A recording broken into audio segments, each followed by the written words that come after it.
I always thought growing up with Emily Carter and Sophia Collins meant we would be inseparable for life, that the bond of childhood friends who laughed, fought, and dreamed together would never break, but reality had its own cruel way of proving me wrong, and the shift began the moment Ryan Brooks transferred to our school, bringing with him the kind of novelty and excitement that seemed to blind them completely to my presence. So while I stood behind them silently as I always had, thinking my loyalty was enough, they drifted further and further away until one day I realized I was nothing more than a shadow trailing behind their glowing smiles.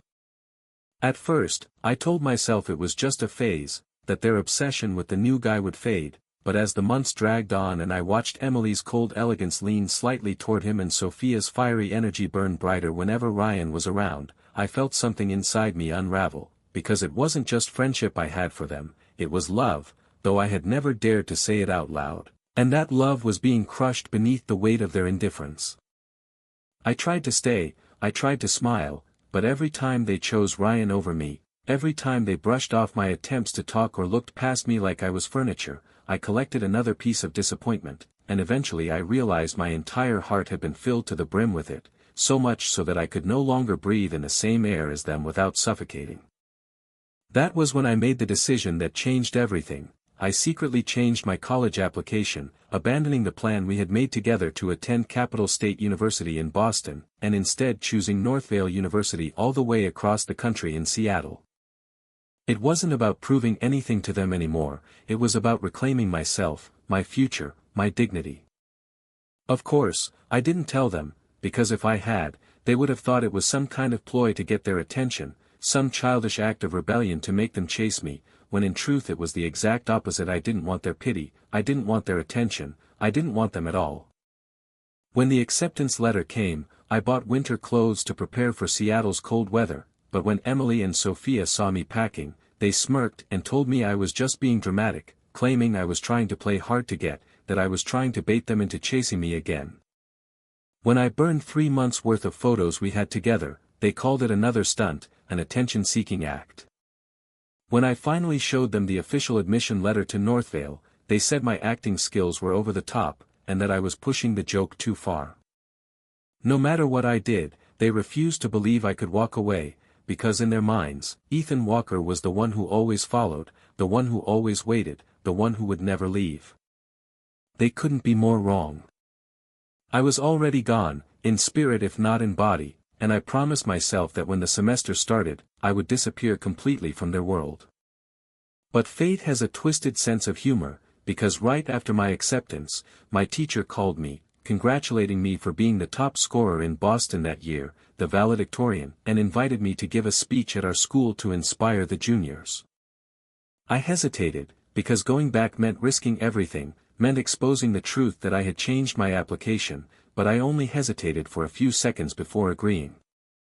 After all, it was already a fact, and sooner or later they would know, so why hide anymore? I wasn't going to let fear of their reaction dictate my choices. I spent 3 days preparing carefully, writing and rewriting, wanting to deliver something genuine, something useful, not just for myself but for those who might look up to me.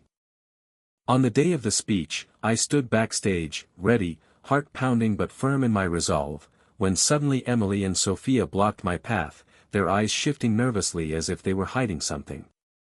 "Ethan, you don't need to go up," Sophia said quickly, her voice almost too casual, offering instead to take me out to eat, to go somewhere else together, anywhere but here, while her eyes darted to the corners of the room as if guilty. Confused, I asked what they meant, and that was when Emily, calm as ever, admitted that her father had intervened, that he had spoken to the school and given the opportunity to Ryan Brooks instead.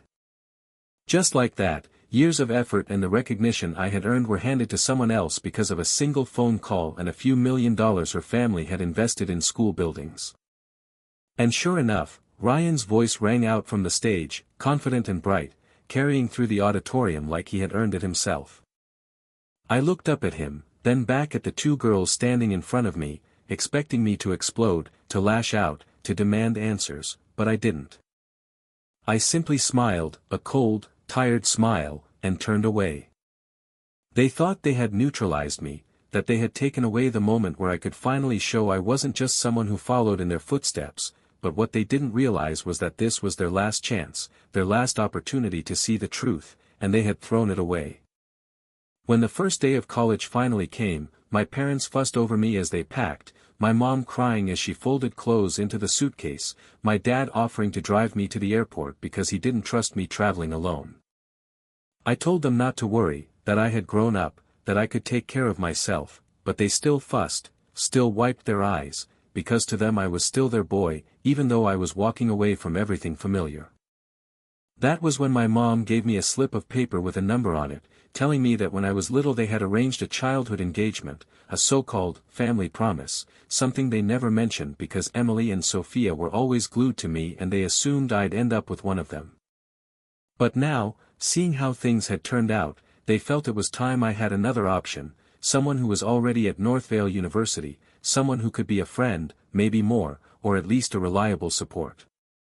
I was about to laugh it off when Emily and Sophia barged in, overhearing just enough to think my parents were talking about them.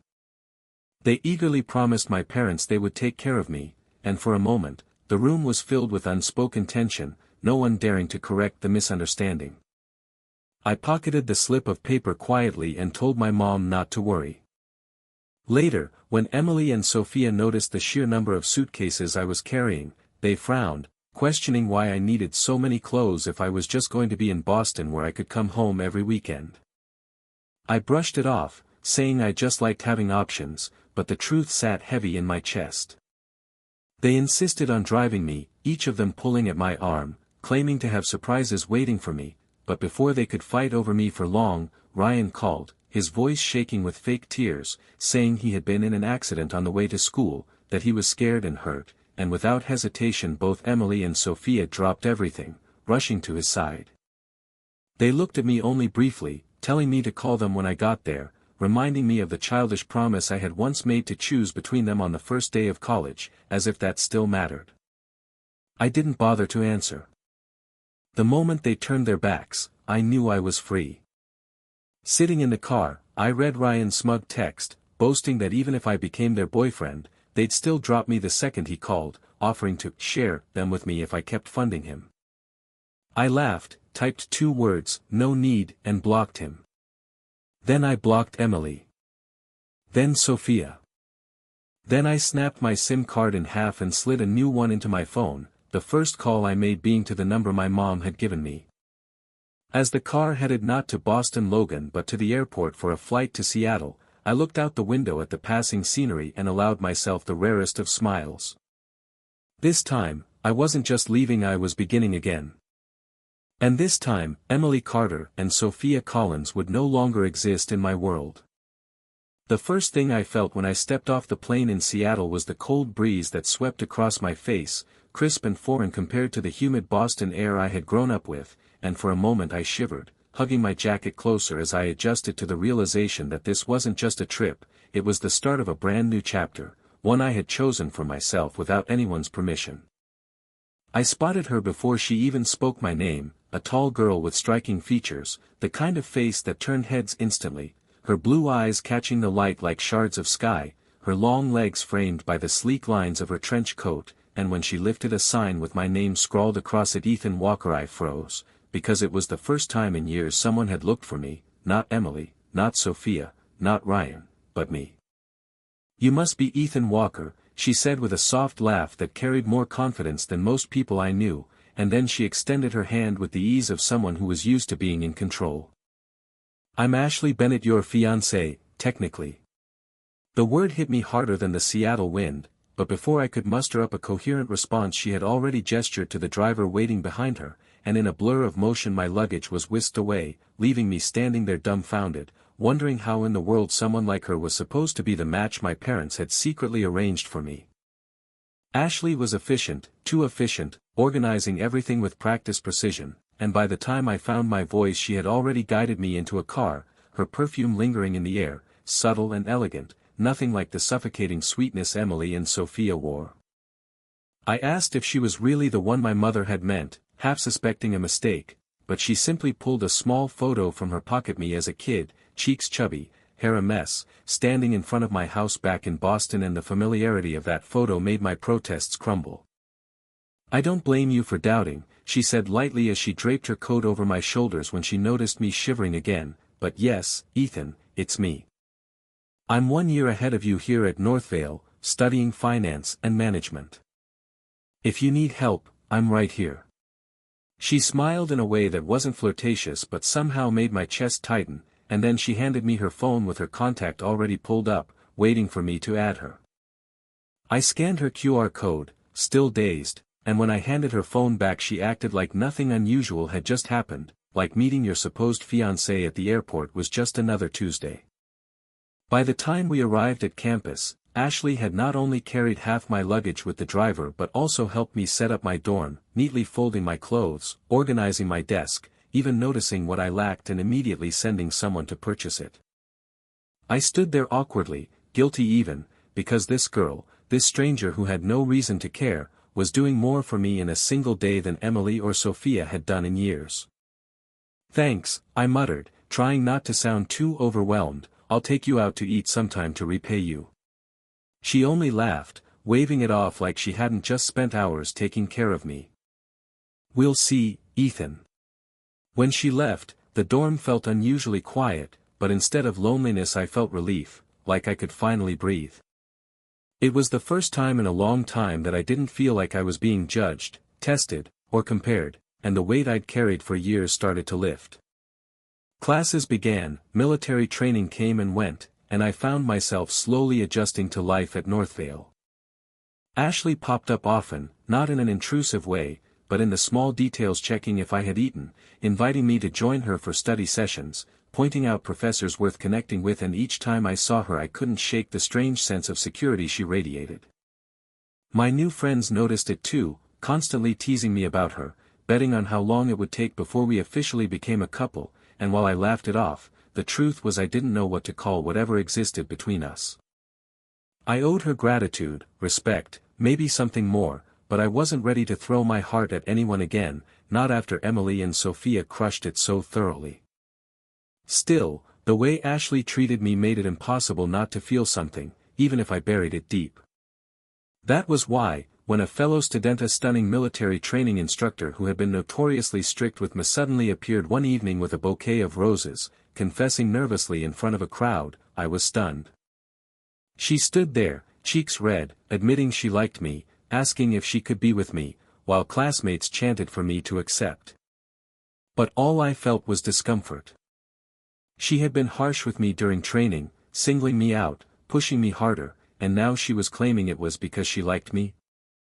If that was what her affection looked like, then I wanted no part of it. I shook my head, rejecting her firmly, and though the crowd gasped, I didn't regret it. "I don't like you," I said, clear and unwavering, "and I won't be with you." The instructor's face crumbled, her lips trembling as she tried to salvage her pride, but before she could push further, Ashley appeared behind me, placing a calm hand on my shoulder. "He already refused," she said coolly, her voice carrying a weight that silenced everyone, "so please leave him alone." The instructor paled and left quickly, as if Ashley's presence alone had banished her, and when the crowd dispersed I finally exhaled, realizing how different things were now. Back then, Emily and Sophia would have teased me, maybe even blamed me, but Ashley defended me without hesitation, without needing me to explain. "They're scared of you," I admitted as we walked away, half joking. She laughed, eyes glinting. "Of course. I've been teaching as a graduate assistant since last year. To them, I'm not just another student, I'm their teacher." I nearly choked. "You're what?" She nodded like it was nothing. "I finished my undergraduate courses early and moved into my master's program, but I still help with classes. That's why they're intimidated." Her tone was casual, but to me it was extraordinary. I knew she was smart, but hearing it laid out so plainly left me speechless. Ashley had lived a life of excellence while I was barely recovering from years of being second choice, and yet she treated me like an equal. That night, as she led me to a small restaurant tucked away off campus, we laughed and talked over dinner, and for the first time I felt like maybe I wasn't doomed to repeat the past. But fate, once again, wasn't ready to let me go. Just as I began to relax, just as I began to believe that my life had truly turned a corner, I heard familiar voices behind me, voices I thought I had left behind forever. "Who is she?" Emily Carter's cold tone sliced through the air, and when I turned, both Emily and Sophia were standing there, each of them holding flowers, their eyes filled with something I hadn't seen in a long time: fear. Not fear of me, but fear of losing me. My heart sank, not because I wanted them, but because I had foolishly hoped I'd never see them again. And yet, there they were, in Seattle, staring at me like I was still theirs to claim. When I saw Emily Carter and Sophia Collins standing there in the middle of that Seattle street, eyes sharp and bodies tense like predators guarding their territory, a part of me wanted to laugh because it felt like fate was playing the same cruel joke again, shoving them back into my life when I had finally begun to breathe without them, but the other part of me only felt cold, because I knew deep down that if I gave them even a fraction of attention, they would cling to me again and never let go. Ashley Bennett tightened her hand around mine, not out of jealousy but out of quiet reassurance, as if reminding me that I wasn't alone anymore, and when Emily narrowed her gaze on her, asking in that frosty tone, "Who is she?" it felt less like a question and more like an accusation. I had half a mind to ignore them completely, to walk away and let them stew in their paranoia, but old habits die hard and my chest tightened with years of memories we once shared, so instead I met Emily's stare and answered bluntly, "She's none of your business." Sophia, fiery as ever, stepped closer, her eyes never leaving me, her voice trembling with a mix of desperation and anger. "Ethan, don't do this. You promised that on the first day you'd choose between us." The way she said it, like she still believed that childish agreement mattered, nearly made me scoff out loud, because in her mind, I was still frozen in time, still the boy who trailed behind them with wide eyes, but the truth was I had grown beyond them, burned by their betrayals until nothing was left to give.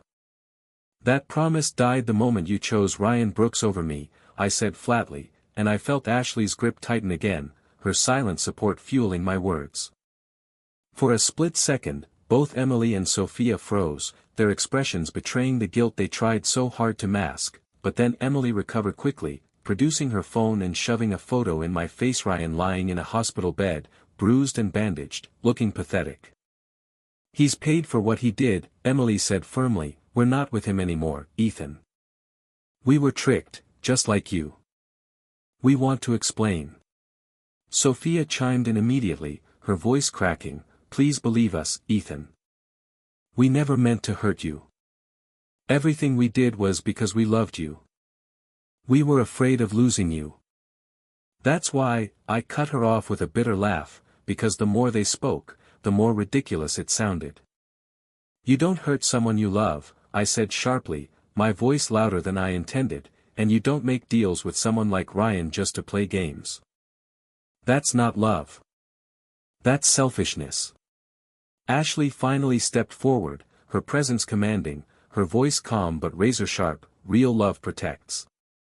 It doesn't manipulate, it doesn't scheme, and it doesn't break someone down to keep them tied to you. If you really loved Ethan, you wouldn't have pushed him away 100 times and expected him to crawl back the 101st. Her words hit harder than mine ever could, because both Emily and Sophia actually flinched, like she had struck something raw inside them. I almost felt sorry for them, but then I remembered the nights I spent alone, the years of swallowing their indifference, and the sympathy evaporated. "Ashley's right," I added coldly, "whatever feelings you think you had, they don't matter anymore. I don't care if Ryan's in a hospital bed or a grave. I don't care if you regret it. I don't care if you suddenly realize what I meant to you. Because I don't want you. Not anymore." Sophia's face crumbled, her eyes filling with tears, her body swaying like she might collapse, but Emily, ever the stronger mask, clenched her fists and took a step closer, her voice low and commanding, "You don't mean that. We've known you our whole lives. You can't just erase that." "Watch me," I replied without hesitation, and for the first time in my life, I saw fear flash in Emily Carter's eyes. Ashley pulled me closer to her side, lacing her fingers with mine in full view, and then she delivered the final blow with a smile that was both graceful and lethal. "I suppose introductions are overdue. I'm Ashley Bennett, Ethan's fiancée. We've been promised to each other since childhood, and unlike you two, I don't plan on throwing him away. That single sentence shattered the last shred of composure Emily and Sophia had. Emily's face went pale, her lips trembling as she turned to me. Ethan, tell me that's not true. Just tell me she's lying and I'll believe you. I'll believe whatever you say. Sophia, desperate, grabbed my free hand, her nails digging into my skin as she cried, "You don't have to pick between us anymore, we'll both stay with you, we'll both love you, just don't do this, don't walk away with her." Her words twisted in my ears like poison, because once upon a time they would have been everything I wanted, but now they were nothing but chains trying to drag me back into a cage I had already broken free from. I yanked my hand away, glaring at them both. "Stop humiliating yourselves. Stop humiliating me. I don't like you anymore, and I never will again. No matter what you do, it won't change that." Sophia broke then, sobbing openly as she reached for me again, but Ashley's security team people I hadn't even noticed lurking in the background intercepted her with quiet efficiency, restraining her before she could touch me. Emily struggled too, trying to claw her way past, but even her sharp tongue failed her this time, her pleas falling on deaf ears as Ashley calmly instructed her guards to escort them out. "Don't worry, Ethan," Ashley whispered to me, her tone soft but firm, "they won't hurt you again." And yet, as Emily was dragged away, she managed to twist out of their grip for a split second, rushing forward just long enough to grab my wrist, her eyes burning with a mixture of anger and heartbreak. "We dropped everything for you," she hissed, her voice trembling. "We even withdrew from Capital State University. We were going to transfer here, to Seattle, just for you." "You can't say that means nothing." My chest tightened, but not from love, only from exhaustion. "That was your choice," I said coldly, prying her fingers off me one by one. "It has nothing to do with me. You left me a long time ago. Now I'm leaving you." Her tears finally spilled as the guards pulled her back for good, and I turned away, refusing to look again. Inside the restaurant, Ashley guided me to a seat, her hand steady on my shoulder as if anchoring me against the storm. "Are you okay?" she asked gently. I forced a smile, though my chest still ached from the confrontation.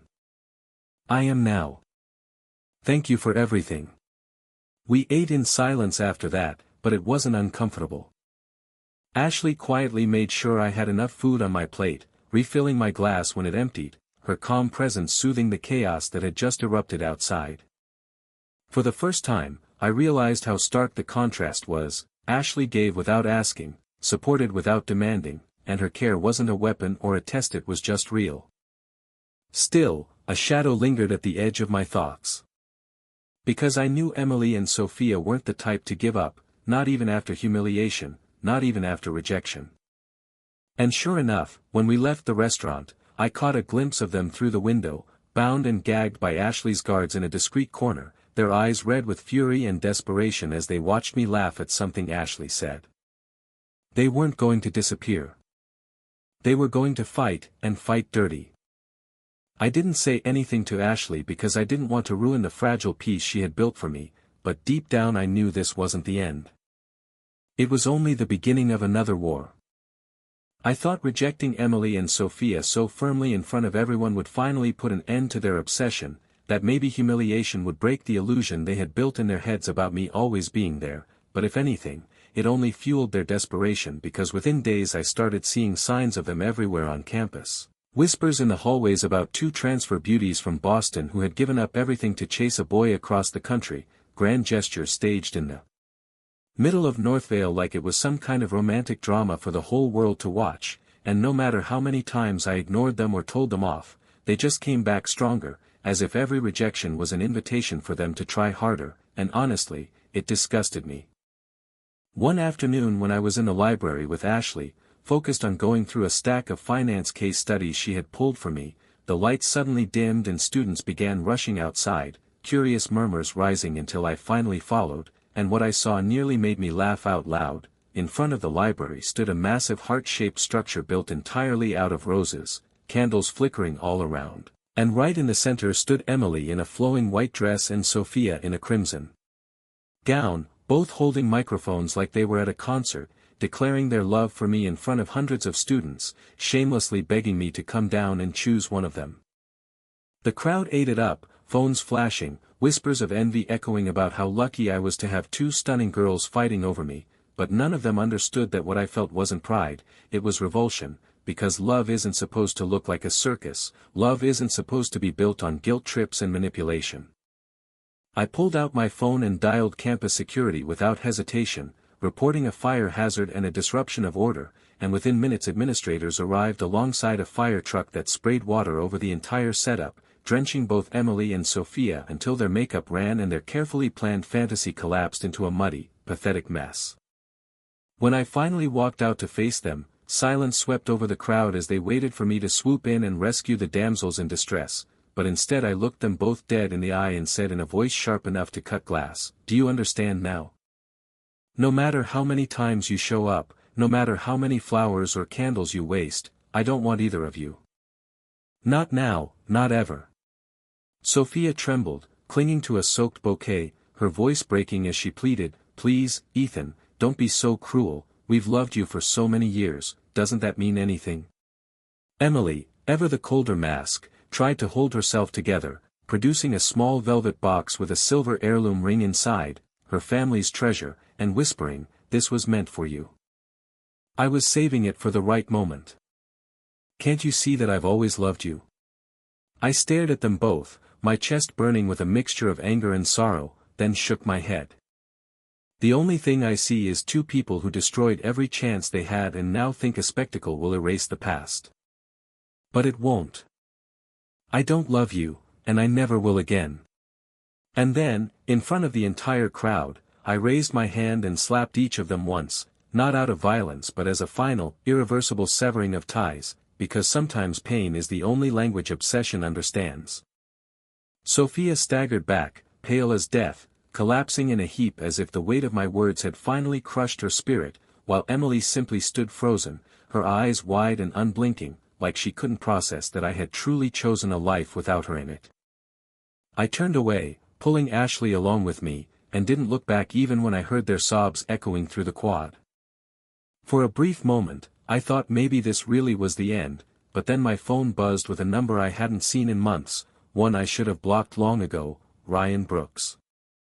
Against my better judgment, I opened the message, and there it was in his smug, taunting words, "See, Ethan. Even now, even after everything, one phone call from me and they'll come running. You think you've won, but you haven't. If you want, I'll share. Keep funding me, and I'll let you have whichever one you want." My stomach twisted, bile rising in my throat at the sheer audacity, and without a second thought I typed back, "No.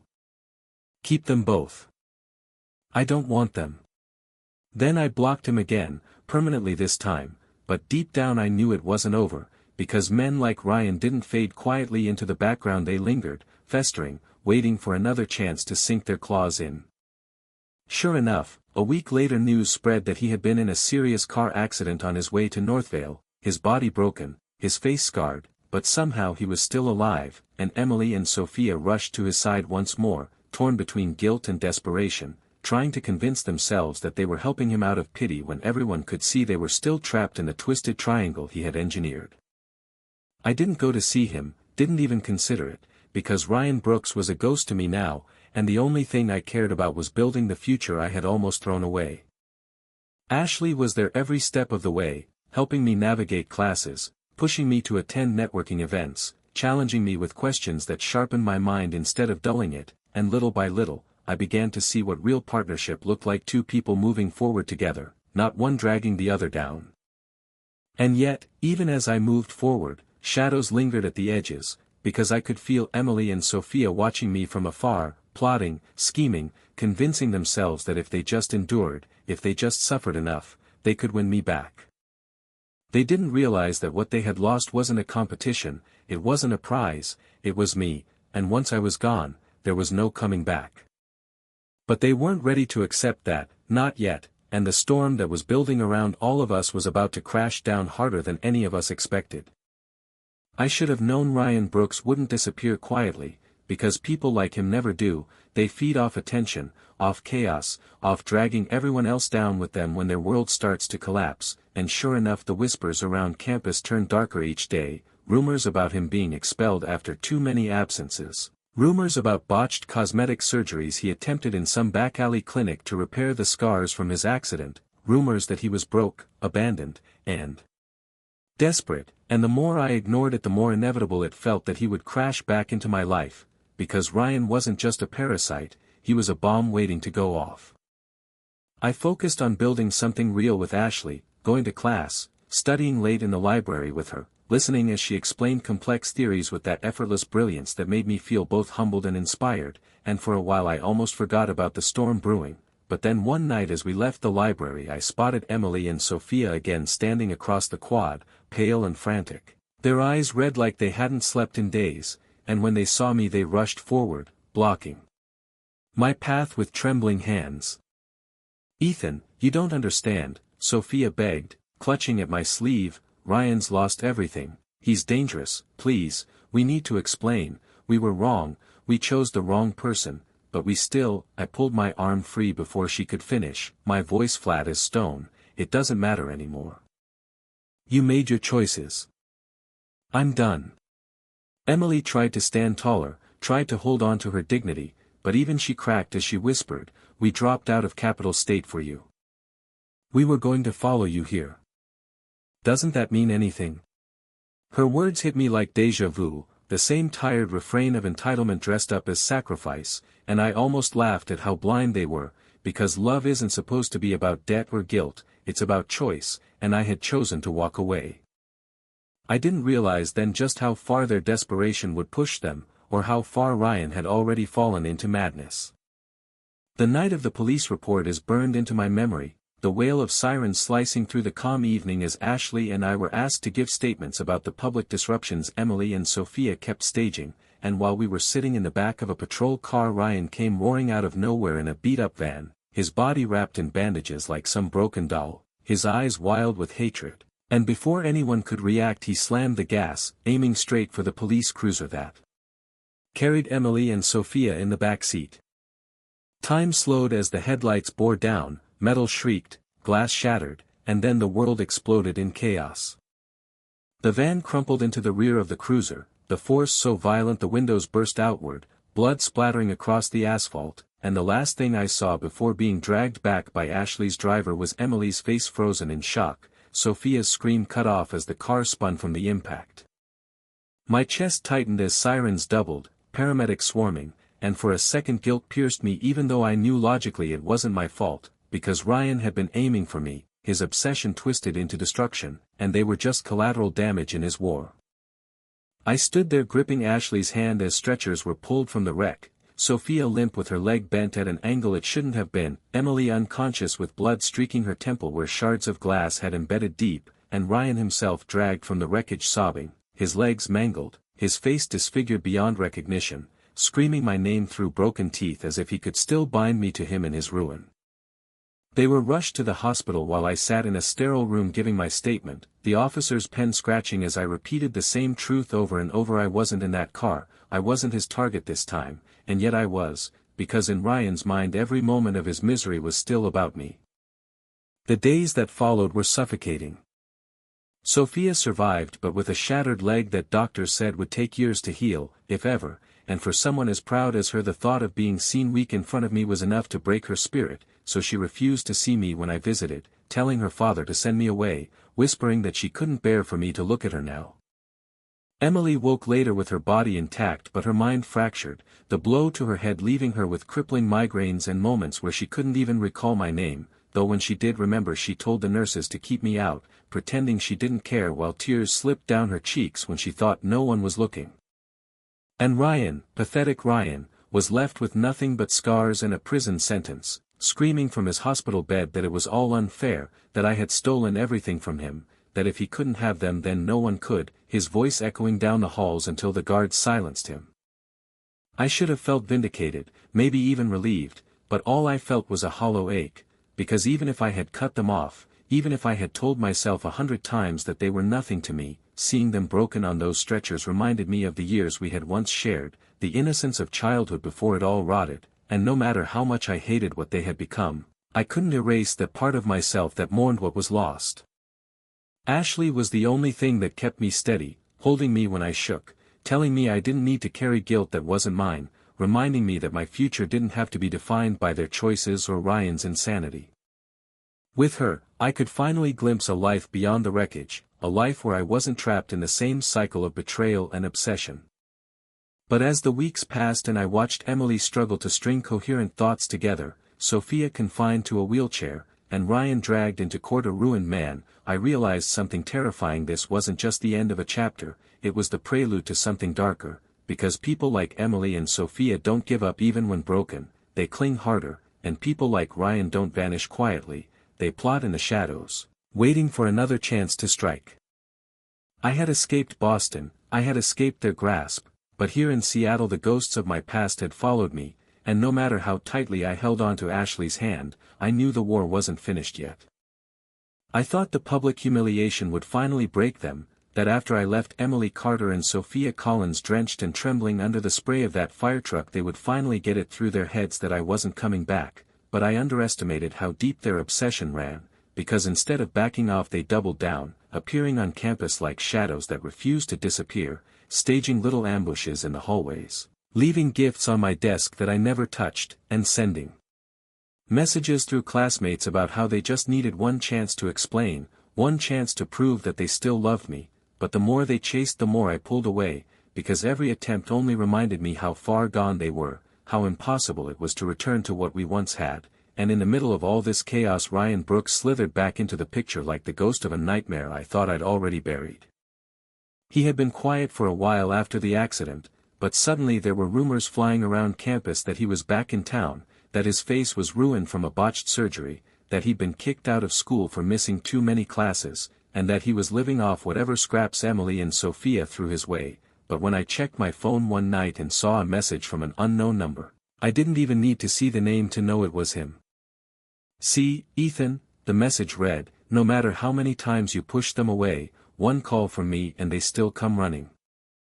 You'll never win. They'll always be mine first. But if you want, I can share. Keep sending me money and I'll let you pick whichever one you want."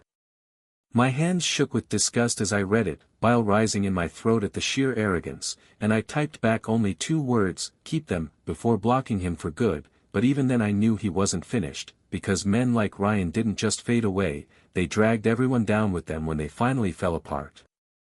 Days passed, Ashley Bennett keeping me grounded, pulling me into late-night study sessions, introducing me to professors who could help my career, and for a while it felt like I could breathe again, like I had finally closed the chapter on the people who tried to chain me, but then came the phone call that shattered the illusion.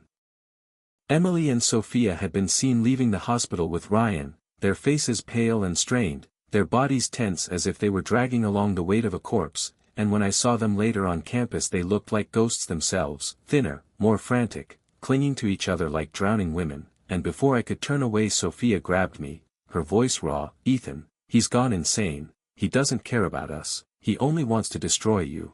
Please just listen to us this time, we only ever wanted you."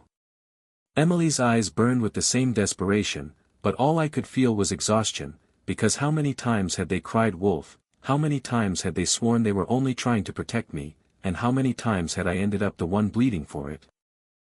"I told you," I said coldly, ripping my arm free, "I don't care what happens to him. And I don't care what happens to you. We're done." They called after me, voices cracking, but I didn't stop, not even when I heard Sophia break down into sobs and Emily whisper something about never giving up, because I'd already given them too many chances and my heart had nothing left for them. What I didn't know then was that Ryan Brooks was already planning his final move, a desperate act of revenge that would drag all of us into a nightmare. It happened on a night I'll never forget. The police had asked Ashley and me to come down to the station to give another statement about the disturbances Emily and Sophia caused on campus, and while we were there a patrol car was sent to pick them up too so they could be formally warned, and that was when Ryan struck. Out of nowhere, headlights exploded across the dark street, an old beat-up van barreling toward the cruiser carrying Emily and Sophia, and in that split second I caught a glimpse of Ryan behind the wheel, his face wrapped in bandages, his eyes crazed and hollow, and then metal screamed as the van smashed into the rear of the cruiser, glass shattering, sirens erupting, blood spraying across the pavement as the car spun and slammed into a pole. My ears rang, my chest seized, and for a moment I couldn't breathe, because even though I had sworn I was done with them, watching their bodies drag from the wreckage broke something inside me.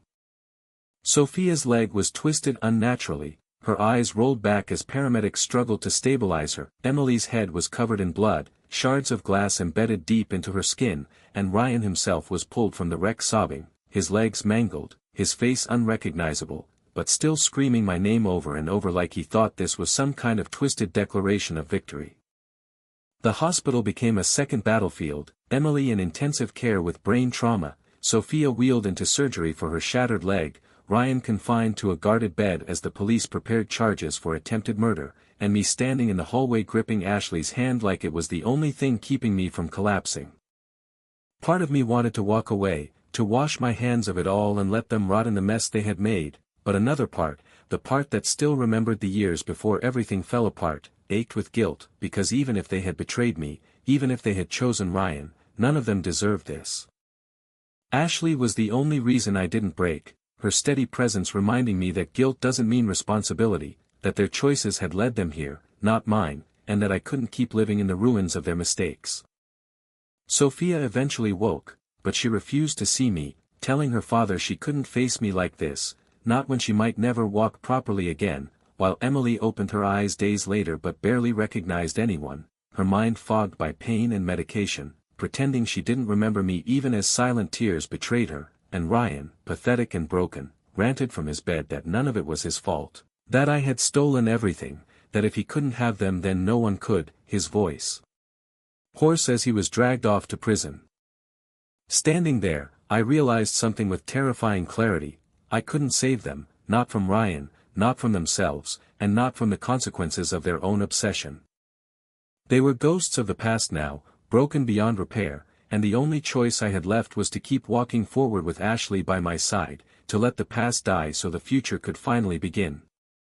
I thought the crash would be the end of it, that Ryan Brooks would rot in prison, that Emily Carter and Sophia Collins would finally have no choice but to let me go, but I was wrong, because obsession doesn't die in a hospital bed, it festers, it twists, and when they came back into my life one last time it wasn't with flowers or promises but with desperation that bordered on madness.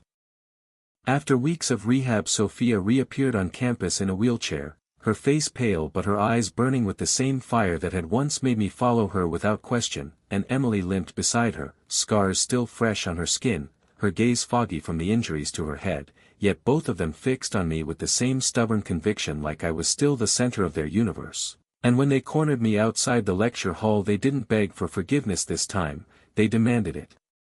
"Ethan," Sophia said, her voice sharp despite the tremor, "we gave up everything for you, don't you see that? We left Capital State, we followed you here, we even destroyed ourselves for you. You can't just throw us away."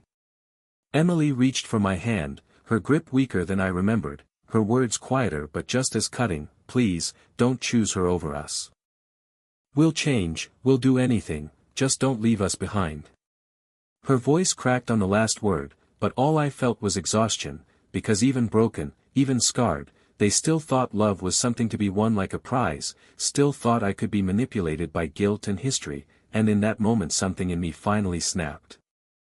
"No," I said firmly, pulling my hand back, my voice loud enough for every student passing by to hear, "You don't get to decide my life. You had your chances, you wasted them, and now you want me to bleed for your mistakes. I don't owe you anything anymore. Not my time, not my love, not even my pity." Sophia's face twisted with fury, Emily's eyes filled with tears, and for a second I thought they might lash out physically, but then Ashley Bennett appeared at my side, calm and radiant, sliding her fingers through mine with the ease of someone who didn't need to fight for her place because she already had it, and she looked them both dead in the eye and said, "You don't love Ethan. You love the control you had over him. And now that he's free, you can't stand it." The words hung in the air like a verdict, and for the first time neither Emily nor Sophia had anything to say, their silence heavier than any argument. But the storm wasn't over, because that same week Ryan Brooks managed to escape police custody during a hospital transfer, his broken body fueled by nothing but spite, and he came looking for me one last time. It was late evening when Ashley and I were leaving the library, the campus quiet under the glow of streetlights, when suddenly the screech of tires split the silence and a battered car swerved onto the path, Ryan at the wheel, his face barely human anymore, twisted by scars and hate, and his voice carried through the shattered window as he screamed, "If I can't have them, if I can't be you, then none of us get to live." He hit the gas, aiming straight for me, but before I could react Ashley shoved me out of the way, and the car skidded, smashing into a concrete barrier with a sickening crunch. Smoke billowed, flames licking the edges, and Ryan's body was pinned against the wheel, his voice a broken rasp as he coughed blood and muttered my name one last time before the fire consumed him. I stood frozen, chest heaving, Ashley's hand gripping mine like an anchor, and as the fire trucks arrived and students gathered to watch, I realized Ryan had written his own ending long before that crash was never going to win, because his entire life was built on hate, and hate always eats itself alive. After that night everything shifted.